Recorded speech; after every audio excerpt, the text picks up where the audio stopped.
welcome back to episode 4 of Comply or Die with Kimberly Smith and Charlotte Walton of Silo Compliance Systems. Today's episode, we are going to be talking about the future and what's going to bring for the compliance officer. Charlotte, you are a new compliance officer. What do you think is in your future? So much, and almost to an overwhelming point. Even just taking the exam, it felt like even the study guide wasn't fully up to date to the exam itself, because obviously new regs come out every year, but how many institutions are putting out new regs every year? How many new guidances are published? How many new methodologies and risk types are presented each year? Now that the industry has grown so much, the financial services industry has grown to where it's not just, money, banks, monetary instruments, but now it's everybody that serves those people. It's grown massively, and technology has grown massively. And so the risks have exponentially multiplied. And there are now not only new ways to detect that risk and to mitigate it, but then there are even more ways to then get around those measures. The channels that criminals are using are just changing every single day. It's a good thing. It's a good future. It is overwhelming in this just sheer size of what's happening and what's going to happen. But there is almost a comfort in knowing that, not necessarily it's all going to be okay, but that everything is changing. It's not just the bad, it's also the good. There are new people joining this industry. There are new technologies being developed every day. So the only constant is change. Exactly. Yeah. So that's absolutely true. I will say, you were kind of saying, lots of, regs haven't been changing or guidance notes haven't been changing. It depends on where you are. Yeah. Because we're globally. Yeah, right, yeah, exactly. But and I do know some jurisdictions where it's like they were just rolling out new regs. Yeah. But that was because they were gray listed and they were trying to get back, get off the gray list. And they were I guess, updating all their regulations and guidance notes to kind of meet first of all, they were trying to meet all the cryptocurrency and virtual assets, risk and address those. So when there is a new technology or a new product out there, and of course, I loved the wording. I think it was, I think I read it in the FATF thing where they kind of say, instead, you just have to kind of risk assess a new technology. So instead of trying to address this technology or that technology, they just said everybody's going to have to risk assess the new technologies as they come out. They finally recognized that these technologies, they're just going to keep coming. Yeah. And these new risks are going to keep coming, and you can't just keep updating the regulations to address that risk and that specific risk. That's very true. Things are changing very rapidly. I think if you are in the career for 10 years, how it starts and how it ends, or, the end of that 10 years is going to be widely different. And so that is something that, anybody in the compliance world and anybody who's trying to manage compliance people. Yeah. Because that's the other thing, too. I really want to drive home to people who are managing compliance staff or departments. You've got to make sure they are being trained. And I'm not talking about the free training and the annual training. They've got to go get some specialist training. And that might be one of my questions to you is, do you see compliance having to be very specialized? Almost like you got doctors, you got your surgeons, you got your general meds. Do you see this same thing with compliance? Yeah, of course, and that's something that we kind of talked about last episode with the risk-based approach, is that it has to be specialized just on its surface. In order to obviously comply, but to stay ahead of the risks, it has to be specialized. And a part of that is, of course, the training. But is that for industry or with every level? Every level. Okay. Where it's like, a bank teller is going to have a very different training to the compliance officer at that same bank. They're going to have a very different training for, I don't know any other bank roles, but just other people working. Loan officer. Loan officer. Yeah. Exactly. That's actually a really great one. Those people, the people who are handling the wire transfers, electronic fund transfers, they're going to have very different training, because again, what's the point in kind of applying the same approach every single direction, right, at every level. And so again, that's why there's kind of an individual responsibility of the compliance officer or department or whoever managed that program to create it themselves. That's why there's never really been and I guess I'm still too new to this, maybe I can't say, but there hasn't really been an off the shelf. You can't buy a compliance program, an AML program off the shelf. You make it yourself because you know the ins and outs of the system. You can, but you're right. It's going to be too generalized. Yeah. For me to Yeah. be useful. And that was something that in my studying for ACAMS was they were saying you need to update, obviously, every time a new product, feature or service is established at any firm. Obviously, they're mostly talking about banks, but at any place, corporate service providers, asset managers, wealth managers, anytime you decide to adopt a new channel or, delivery method, any new kind of product, any new kind of service, you have to risk assess every single time because you're going to have a whole new slew of problems that can come with it. When they were saying when do you basically need to do a complete overhaul of your system? When do you need to completely review it, audit it, test it? They said with every merger or acquisition, any big change. And that was kind of along with every time a new product or service is introduced. And that didn't feel like enough to me. There was there was a moment where on the practice exam, there was it was 4 different options and it was 2 years or with every merger or acquisition. And to me, I'm Oh, 2 no. years. Because Because that's definitely not enough. Because there's lots of trigger events. Did they address that in the training? for Well, monitoring and stuff? Well, just to risk assess. Did they talk about so obviously in my early days, we just kind of looked at a manual every year, kind of and if there was a new product, because that did happen whenever I was a young compliance officer, we had new products being delivered. But again, it was also those trigger events, and those could be everything from new offices being opened, in new jurisdictions because you're reaching a new market. Another one is new systems being put in place. You have to look at your procedures again. And of course, in these days, much more, those new systems do open up to cybersecurity risk. So it's not just the money laundering risk, but I think when it comes to compliance, because of the personal data involved, anytime you need to, anytime you roll out either a new product or a new system, meaning a technology, you've got to look at the cybersecurity risk as well, and the threat of that data being hacked, or is this particular new tool opening up a new way for a new attacker? So that's something that I think needs to be involved as well with that risk assessment. But then, of course, as I talk about, the trigger events also can be external trigger events, new regulations, changes. Not again new regulations. That's obviously the what you would want to look at. But then also things like I mentioned too, like Russia, political changes, the geopolitical events, what's going on there.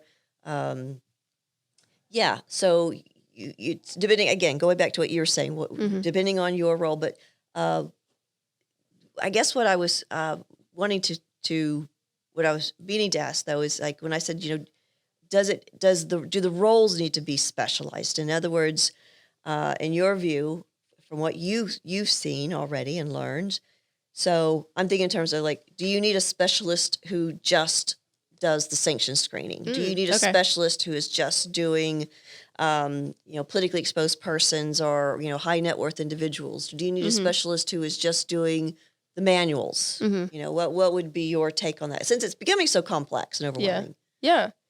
I mean, I think it would be a very good idea, depending on your resources. I think there needs to be an awareness that with each passing day, with each passing year, those kind of individual, sections are just going to become, deeper and wider. Within sanctions, there are going to be, new technologies introduced, new methods, new delivery, new risks introduced, even within that one, tiny little area of AML and compliance. And as it becomes riskier, as it becomes harder to manage, and as it becomes kind of murkier too, you are going to need to devote more resources to it. Whether it's whether it's a compliance, like a person, like a role, a position that only manages those, or it's better training, better technology, a new system, a new program, whatever it's going to be. You definitely just need to know that that whole program is going to evolve constantly. There's not going to be, again, to me, like, there's not going to be a calendar year where your compliance system is going to be the same from one to the other. Think about the last 3 years that have occurred for us, with COVID and with, of course, the thing that I'm sure everyone's dying to know with the AI changes, with the large language models, all these things, deepfakes. As these technologies, a lot of those are just from the past, not even a half decade. You need to be aware of those things. Again, you can't bury your head in the sand when it comes to your own risk management, but you have to also be aware of the risks that are just over the horizon, or maybe already past it. Maybe they're already hurtling towards us. But you need to be prepared to deal with those things because they will catch up to you eventually. Okay. And being a young person in the tech world, do you think the AI is? Oh yeah. I think everybody's kind of just saying, yeah, of course it's going to have an impact. I remember when crypto and AI were first kind of buzzwords for us, and that I started hearing at kind of work events. I remember going actually to ACAMS in 2018, I think, and kind of hearing blockchain for the first time, and cryptocurrency and e-wallets, and the phrase, will AI take a compliance officer's job?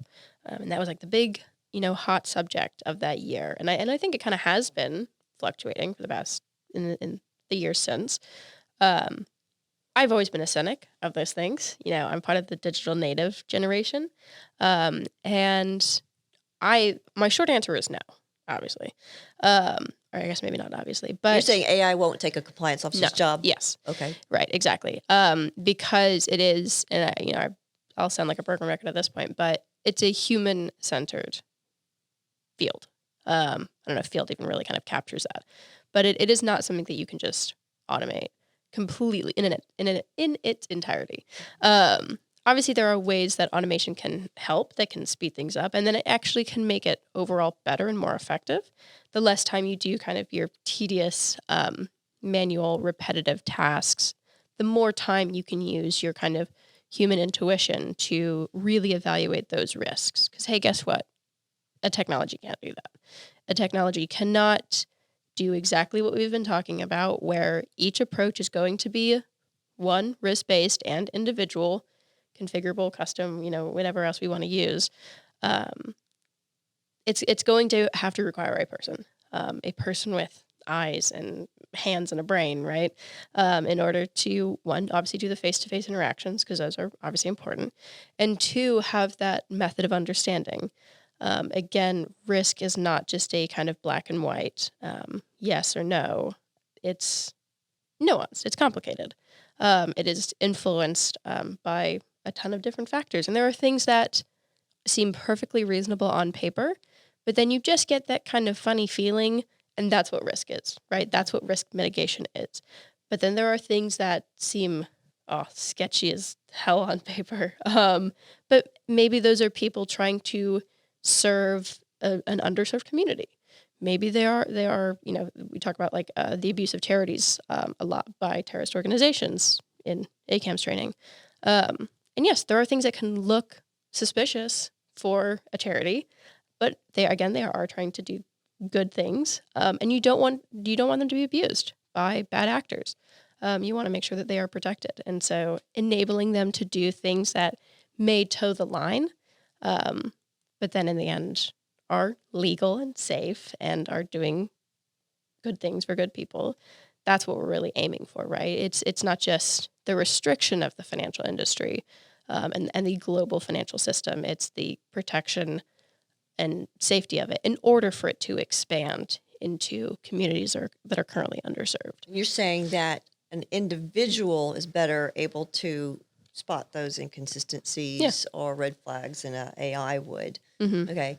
It's funny that you mentioned that because as you were kind of talking about that, I do have one experience where onboarding somebody, but it wasn't what I saw; it's what I didn't see, Exactly. and that Yeah. is, it was just one of those weird situations that I could have onboarded them with the checkbox approach. They could have been easily onboarded because everything was in place, all the IDs, all the the resumes, the contracts, everything was. I mean, it was one of the easiest onboarding Yeah. experiences ever, actually. That's probably exactly But what they it was wanted. that little bit of extra due diligence that we were doing at the time to I can't really explain it, but yeah, it was just one of those situations where kind of did a few more kind of background searches, and it was the fact that nothing was coming up on these people Yeah. that raised the red flag for me because it had been our experience in the past. Somebody with that kind of wealth, somebody with that kind of history, with that kind of business sense, blah blah blah blah blah, they would have had donated to charities. They would be part of societies. They would be on boards of various charities. You would know there'd be something about them out there in the internet. Yeah. And the fact that there was nothing, this person was a ghost otherwise, other than the fact that they had IDs and contracts. And that was what raised the red flag. And I do wonder, it's like, is AI going to be able to spot stuff like that? Yeah. And that's what I don't know. I do use Chat GPT, but that's about it. That's my only experience with AI. It's very useful. It's just basically a glorified Google search as far when I'm needing pretty much. Yeah. Yeah. But with the systems, I know there's a lot of hype and pressure for people to say, "Oh, we've got this new technology and it's going to use AI." And again, I just don't know if are we relying a bit too much on that buzzword, not knowing what it can really do or not do. Yeah. And that's my concern. Yeah. And so is your opinion that AI would be able to have detected what you saw in that specific Well, I onboarding? don't know. Yeah. I mean, I don't know yet. Fair enough. That's. I think we still need to be a little skeptical. Okay, I get that. That's where people are wanting to put all their money. They're wanting to put their money into AI products. Investors want to invest in AI technologies because they think it's the next greatest thing. I'm not saying it is, not good or it is great. I don't know, and let's test it. Yeah. I think let's put it to the test, see what it can do, and see where it can help. I definitely think it can help with some automation. I definitely think it can help with, and when I say automation, of course, you don't necessarily need AI for automation, but it can help spot and alert. I think. I mean, we'll look into it. With our system, we'll definitely be. That's definitely an area that I want to invest more, research in and test some tools and see what's out there and find some technologies that we can incorporate into our system. Anything that's going to make the compliance officer's job easier, to me, is what we wanted. That's our goal. Okay, whether it's AI or not, I don't care. Yeah. Yeah. It's whatever gets us there. Yeah, whatever gets us there. Whatever can help the compliance officer go spend more time with her family in the evenings and not make her 10-year-old have to cook dinner. Yeah. Like the many times. I was making some good dinner. You were making some very good dinners. But yeah, anything that can get the compliance officer home to her family and not have to work on weekends, anything that can make the managing partners or CEOs sleep a little bit better. Yeah. Anything that can help us spot this is an unusual transaction, even if it's not, necessarily illegal. Anything that can help us do that is what my goal, my purpose is. Yeah. It's kind of a cart horse issue where it's, the advances in technology and AI is not going to be the forefront. It's not going to be the point guard to this thing, right? It's not going to be the thing that leads us into the future. It's still obviously the job and the role and the responsibility of the human aspect of the compliance officer, of directors, of, your head of compliance, your head of risk. And really, again, to talk about kind of the relationships, because that kind of feels like a connecting theme between these episodes, is that's the relationship between the person that manages your risk and the person that manages your technology. It's a kind of equal relationship between those two people. It's not, hey, the advances in this are going to determine how we do our, compliance program. Really, there's going to be a kind of captain of this ship, and, AI and new technologies will be the thing that drive it forward. That will make it faster, more efficient, safer. I don't know. Because again, I think that's still determined by the person, by the human aspect of it. But yes, it kind of exactly what you said, like what will make people sleep better at night. Maybe it won't be AI. Maybe it won't be new technology. Maybe that'll make them sleep worse. I think AI is keeping some people up. I think you're 100% right. Wrong reasons. Yeah. Maybe for all the wrong reasons. Don't worry about your job. I don't think AI is going to come along and take it. Yeah. Not anytime soon anyways. Yeah. I mean, and I've made the joke, well, you can't put technology in jail. That's not doing true. his job. So, Yeah. I mean, not that I know of any compliance officers going to jail, but, I'm sure at some point there will be some form of negligence, and then they get prosecuted and things like that. But it is, I do worry. And you were about 2 during the .com. I was there. Boom. Yeah, you probably didn't realize what was going on. But I was in San Francisco in 2000 and 2001 whenever San Francisco was just booming. And, of course, everybody was throwing their money into all these .coms. And I remember somebody using the phrase, it's a new economy. You don't have to make money. And I thought that was hilarious. Yeah. And the phrase irrational exuberance was being used. And where everybody was investing in .coms. Yeah. And even if there was not even a product being sold, if you had a website, and I can't help but feel, is there, or a question, I won't say Phil, I can't help but question, is there a little bit of that hype going into AI right now? Yeah. And again, I don't know. Crypto.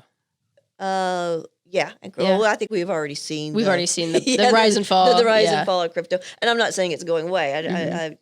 Again, I think the crypto has its good points, especially after paying exorbitant exchange rate fees for all the many international wire transfers I have to do. But I do just, I am just a bit concerned about that, or not concerned, just kind of wary. Yeah. I would really want to test and test some more any AI feature to see what it can really, really do before I go, that's going to be the answer to all of our problems. Yeah. And that's what's going to get me home at night. You and I had the experience, technology does not always solve all of our problems. Sometimes it just creates new ones. Yep. What happened to us yesterday? Printer was working just fine. Yep. Until it decided not to work. Threw a tantrum at me specifically. Exactly. And it threw us both off our game. Whole workflow. Whole workflow was gone for several hours because the printer stopped working. I'm not saying we need to go back to chiseling on rock walls, but would be certainly more reliable. It was than the printer. To think it would be more reliable. But so that's my kind of take on the whole AI change. We both have so much to say about this particular topic. We can't do it all in the time allotted. So this is going to be broken into 2 sections. So join us next week, part 2 of this conversation.